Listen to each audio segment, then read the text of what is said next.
Hey y'all, welcome to the world according to Allie. I am just Allie, your podcast host. Thank you for stopping by to hear my thoughts and opinions. Hey y'all, welcome to the world according to Allie. I am just Allie, your podcast host. Thank you for stopping by to hear my thoughts and opinions on stuff. Follow me on my socials. Twitter is at Just Allie, and Instagram is at I Am Just Allie. And tweet at me to join the conversation. The idea for this podcast came as my ideas usually come from social media. I was scrolling through Twitter and the cancel Netflix was trending. So I started following the thread, and it was over a French movie called Mignon. Mignons, which translates into Cuties. So a movie called Cuties on Netflix. I'm sure I butchered that. Did not take French as a language in high school or college. But to have Twitter tell the story, this was a movie about child pornography. And without even seeing the movie, I was getting heated. How dare Netflix exploit children in this way? Darn right, cancel Netflix. Social media can have your blood pressure raised so quickly. But by nature, I'm a researcher. I like to find out information. I like to see things for myself. So I decided to take a breather and not tweet all of my outrage at cancel Netflix and watch the movie. So that's what I did today. And I'm going to give you my thoughts on the movie. But first, a word from our sponsor. Hey y'all, have you heard about Anchor? It is the easiest way to make a podcast. Let me explain. It's free. There's a creation tool that allows you to record and edit your podcast right from your phone.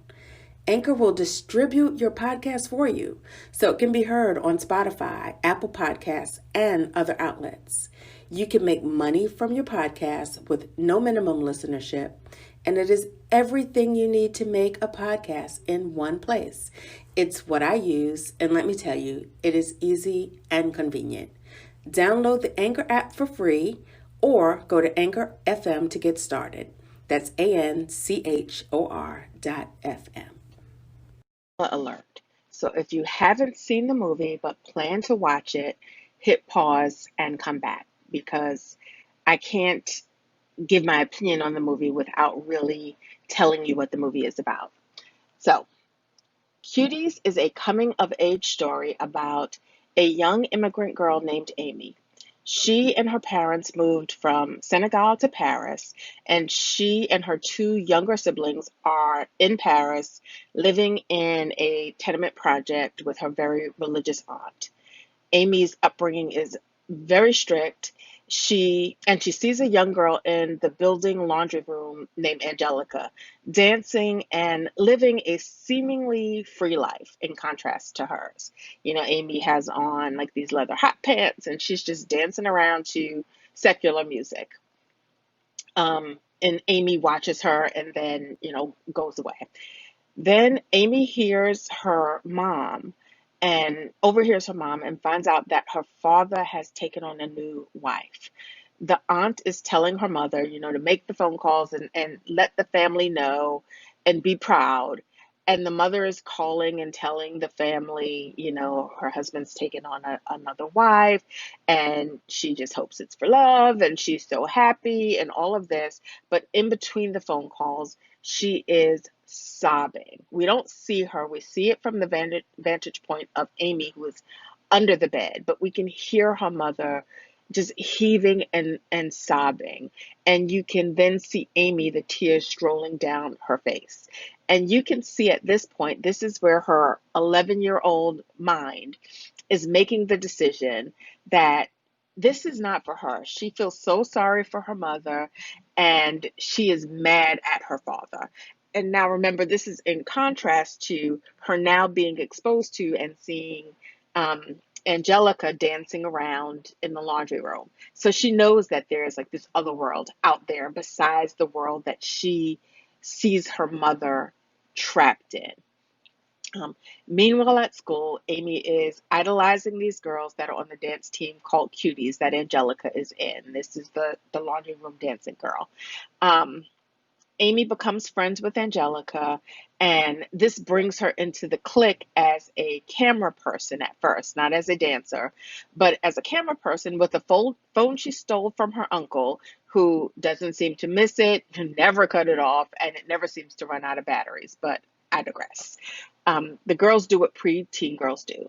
They idolize social media models. They're posting pictures on social media. Seems like it's something like Instagram, but it never shows.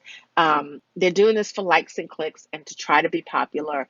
What people do, I was going to say what teenage girls do, but it's what everyone does on social media. After a fight between the girls, Angelica and another girl, Yasmin gets kicked out of the group, and Amy, who has been teaching herself the dance from watching the videos that she has on her phone, joins the group. Amy adopts the many of the out of control behaviors of Angelica, fighting in school, stealing money from her parents to buy better clothes, becoming social media obsessed. Amy finds out from being friends with Angelica that Angelica just really wants attention from her parents, who are always working, and calls her a terrible child. But Angelica is a good dancer, and she just has this dream that her parents will see her dance and just say, you are a great dancer, and not feel like she's such a disappointment to her parents. So even with all of, her living a free life, she's not really happy either.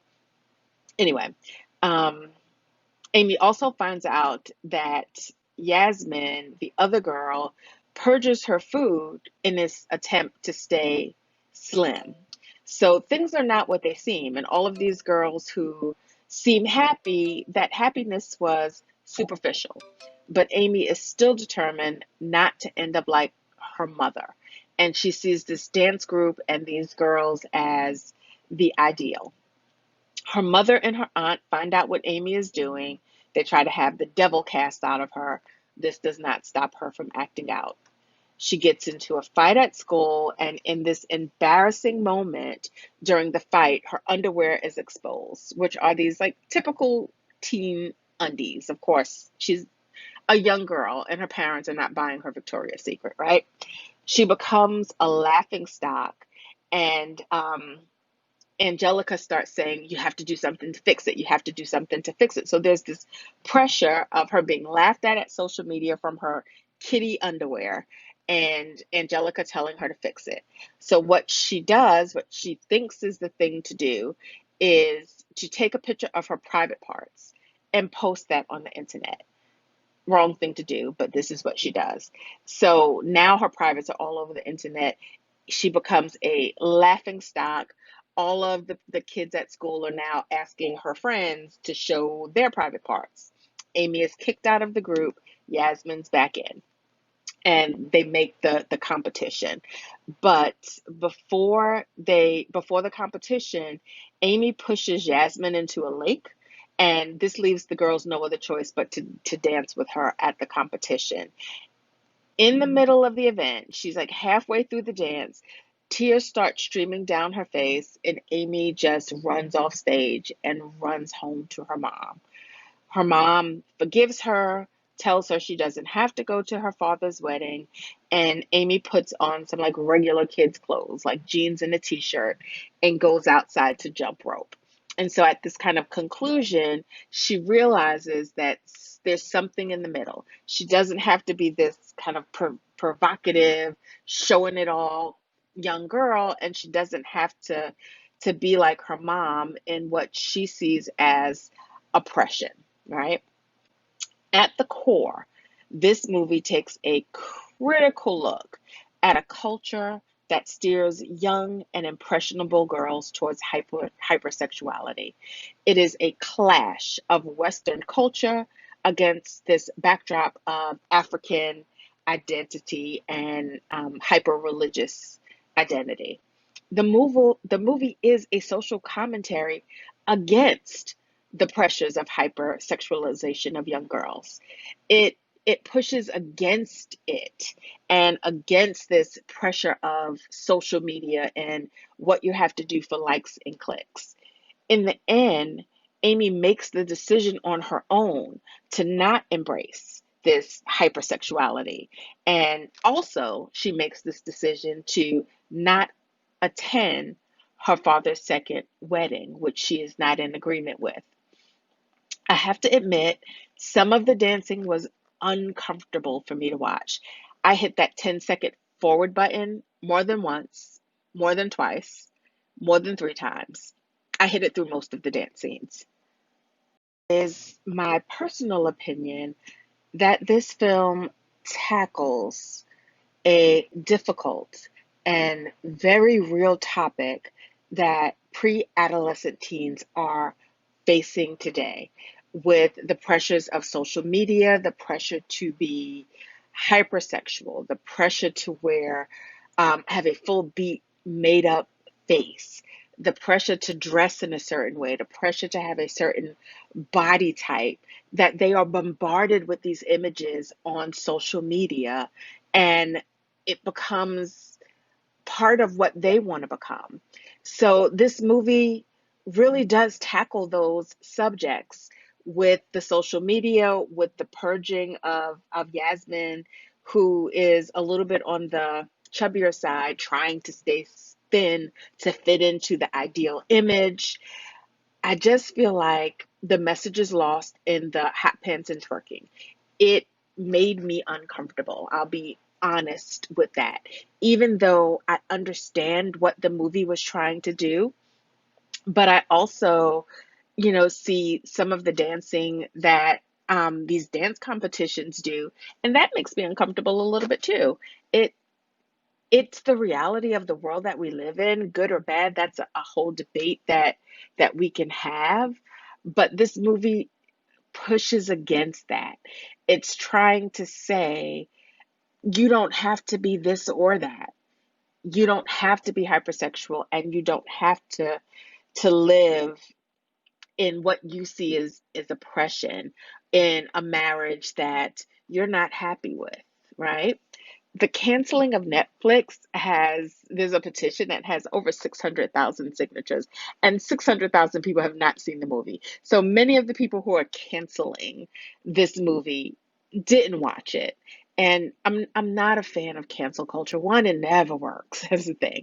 Like, we get our all hyped up to cancel something, and 5 minutes later it's uncanceled. So I'm not a cancel culture person. I think the movie could have been edited differently to cut out a lot of the provocative dance scenes.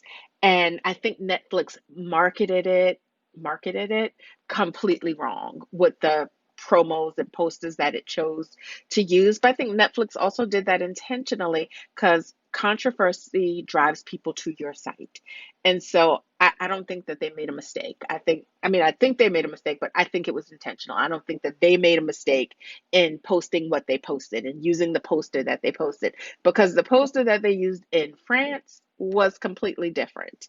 Um, I think that they were intentionally vague about what the movie was about because, like I said, I think controversy drives people to the site, and that's what they were trying to do. They were trying to create this controversy and have people saying cancel Netflix, and then other people going, well, why are we canceling Netflix? Let me watch this and see what it's about, and drive revenue to their site.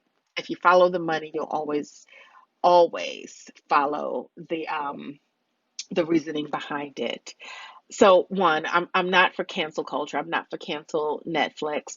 I think the movie could have been cut a little differently to cut out some of those scenes, but I think the message that pushes against the hypersexuality and social media pressure that our young girls are facing today is a message that needs to be heard. Anyway, that is my thought on cuties or mignons. I know I keep saying that wrong, but I'm trying. I'm trying. Cuties, the cuties controversy.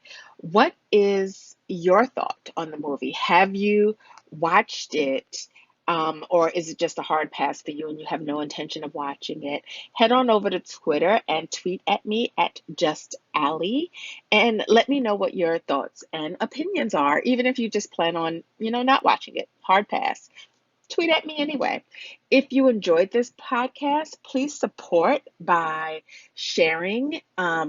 Sharing it with people. We are available on Spotify, Apple Music, Overcast, Google Podcasts, Pocket Cast, Radio Public. Um, I think that's it. Also, if you enjoyed this podcast, listen to some of my past podcasts. One that's in defense of Cardi B, being black like me and my relationship with country music, living with dyslexia. What about your friends? Advice to yourself. That one is featuring my son. So